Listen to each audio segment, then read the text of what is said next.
In this section, we're going to detail our first and third defenses we run here at Pendleton Heights and the positioning on the field for these particular plays. We will also diagram our bunt coverages and show the responsibilities of each player as well.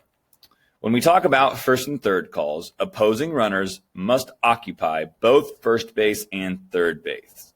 With this first and third play call, the indicator from the coach to the catcher is the face mask. The catcher will then relay that call to the defense, and again, the face mask will be the first in a series of body signs the catcher relays to the defense. With this play, the goal will be to have the catcher throw the ball through towards second base in the event the runner attempts to steal. So let's see how this call plays out. The runner from first takes off as the pitcher delivers. Our first baseman is yelling, "Runner, runner." Our second baseman will then come in from his normal position to a cutoff position between the pitcher and our shortstop, who is covering second base. It is on the second baseman to then read the runner at third base. If the runner breaks for home, the job of the second baseman is to cut the throw off from the catcher and fire it to the plate in an attempt to cut down the runner trying to score. If the runner at third does not go, we want the second baseman to allow the ball to travel through to the shortstop who's covering second base. We will take the out if possible. In this first example, the runner does not go. The ball goes all the way through to the shortstop who is covering the bag, and we tag the runner out. In this next example, the same play call is made with the face mask being the initial body touch. But this time, the runner from third is going to break for home. All the movements are the same as it was before. The runner is going to take off from first base on the pitch. The first baseman is going to relay and communicate that information to the defense, screaming, "Runner, runner." The second baseman will come into a cut position between the pitcher and the shortstop. Our shortstop will be covering the bag, but this time, because the runner breaks from third on the throw from the catcher, the second baseman is to cut the throw off, cutting down the distance the ball travels. Our second baseman needs to be moving towards home plate as he catches the ball and fire that ball back towards home plate with the goal of cutting down the runner trying to score. In this example, we show that happening. For this next first and third call, the indicator is going to be the chest protector. When the catcher's first body touches the chest protector, this indicates that on a steal of second, the catcher will come up firing, selling the throw to second base. However, his target is the pitcher's head. The intention here is to bait the runner into believing the throw will sail all the way through to second base.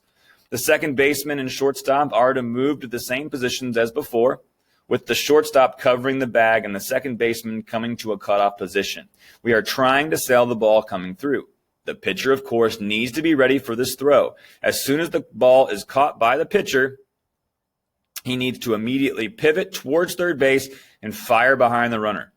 The goal here is to catch the runner leaning towards home plate and steal it out at third base. There can be no hesitation from the pitcher here.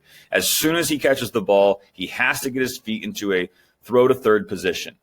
The pitcher has to be ready to receive the throw. Our final first and third call is a pretty straightforward play. In an attempted steal of second base, the catcher will, upon receiving the pitch, pop up behind the batter and throw behind the runner at third base. Again, the intention here is to catch the runner at third base flat-footed and to steal an out. The rotations are the same as they have been. Between the second baseman will come into a cutoff position. The shortstop will cover the bag in an attempt to sell the throw to second base. With all of these plays, it is important to note that the outfielders do play an important role. The left fielder here especially needs to be moving to reach a backup position for the throw towards third base. Our center fielder, of course, needs to be moving up towards second base to back up any bad throw from our earlier plays.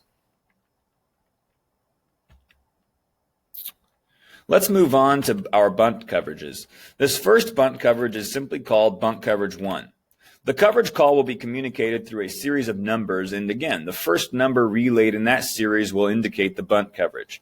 So in this case, the call may be 1022, and the first number in a number series would be 1. So we would be in bunt coverage 1. In bunt coverage 1, we're going to bring in the first baseman. We're going to bring in the pitcher down the middle towards the catcher, and we're going to bring the third baseman in from his position to field this bunt as well. This is our all-hands-on-deck play to ensure we get an out. We have the second baseman covering at first base, and then our shortstop at second. The goal here is to get the out at first base more than anything else, especially with nobody on, obviously. In this particular play, we have the bunt going towards the third baseline.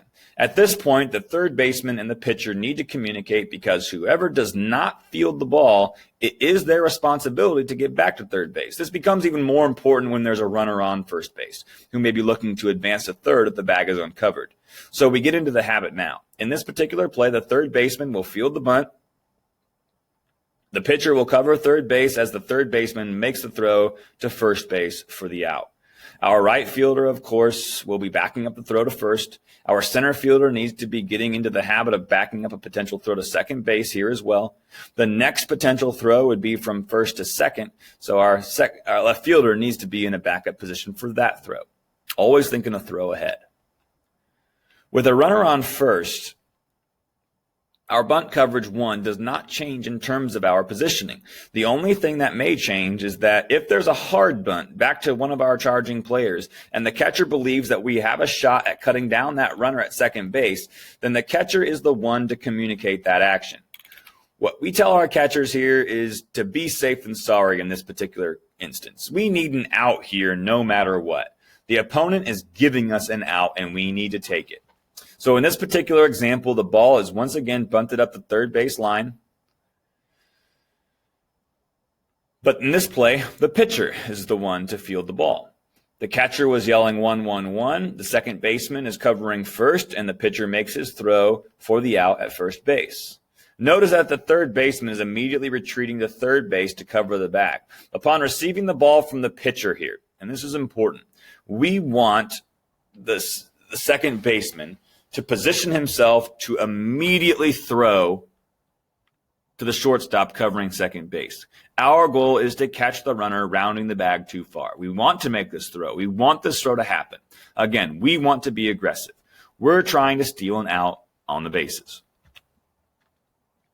Of course, our left fielder needs to be in a good backup position to make that happen. The other play that we'll run with a guy on first base is bunt coverage 4. Which is a snap throw back behind the runner at first base. Typically, we will run this play after a failed bunt attempt. We will usually reserve this play for when a right-handed hitter is at the plate, providing a clear lane for the throw to take place. We will try to bait the runner into thinking we're going to try to get him at second base, saying something like, try to cut down the lead runner. Watch the guy at first. We will call a high outside fastball or sometimes even a pitch out. The catcher will receive the pitch, get into a good throwing motion, and fire down to the inside part of the bag at first base. Notice our first baseman takes his first couple of steps in as if you would want to be in a bunt coverage 1. Our third baseman is doing the same thing. As soon as the ball crosses home plate, our first baseman retreats back to the bag quickly and prepares to receive the throw. Hopefully the runner has taken a couple of extra steps, knowing that we're looking to cut down the lead runner, and we catch him leaning. Again, we are trying to steal an out on the bases. Another variation of bunt coverage 4 is to bring in the first baseman all the way in and bring the second baseman over the top, and he's the one to receive the back pick from the catcher. Bunt coverage 3 is a play that we will call with runners on second, or with a runner on second, or runners on first and second. The idea is to cut down the lead runner at third base. This play is set up by our shortstop. Our shortstop is moving to the left. He's moving back to the right of the runner, looking to keep him close to the bag. As soon as the batter shows bunt, he breaks to third base. It's very important that our pitcher not deliver a pitch home until the shortstop clears the runner to the third base side. This is because our third baseman is charging on a bunt and our shortstop will be covering third base. Our first baseman will stay home covering first base. Our pitcher has everything in front of the mound and to the first base side. The goal here is to get the lead runner at third base. The call will be on the catcher. If the catcher feels that we have a play at third base, that we have an opportunity to cut that lead runner down, he'll be calling 3-3-3. At the end of the day, though, we need an out. If it's not 100% that we will get the guy at third base, we will take the out at first.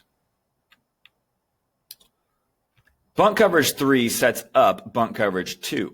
Similar to how we run bunt coverage 4 off of a failed bunt attempt, while in bunt coverage 1, we will typically run bunt coverage 2 off a missed bunt attempt while showing bunt coverage 3. We want the runner at second to have seen our third baseman vacate the bag, charging towards home plate. We want the runner to think about maybe getting a couple of extra steps to make sure that he gets to third base before the shortstop. The shortstop is going to go through his bunt coverage 3 movements by going back and forth, trying to hold the runner.